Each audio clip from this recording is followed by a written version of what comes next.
નમસ્કાર મિત્રો, હું ડૉક્ટર રિદ્ધિશ પડિયા ફ્રોમ ધ રિદ્ધિશ હર્બલ્સ. આ બજેટમાં આપણા ફાઇનાન્સ મિનિસ્ટરે બિહારના જે મખણા છે, અત્યારે વર્લ્ડમાં 90થી 95% એક્સપોર્ટ ખાલી બિહારમાંથી, દરભંગામાંથી જ થાય છે. એના ડેવલપમેન્ટ માટે, મખણાના ડેવલપમેન્ટ માટે એક આખું બોર્ડની રચના કરી છે.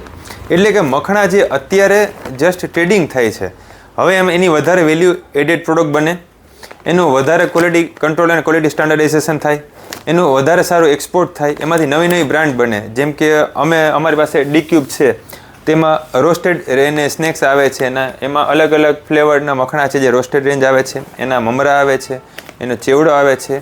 તો આવી ઘણી બધી બ્રાન્ડ હજી નવી બનશે, ઘણા નવા નાસ્તા જોવા મળશે. એમાંથી નવી નવી વાનગીઓ જેમ કે એનો ખીર છે, એનું શાક છે, એમાં ઘણું બધું નવું ડેવલપમેન્ટ આવશે.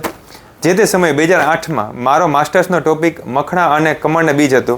ત્યારે મેં જસ્ટ ન્યુટ્રિશનલ વેલ્યુ અને ક્વોલિટી કંટ્રોલ ઉપર અમારું ત્યારે રિસર્ચ હતું.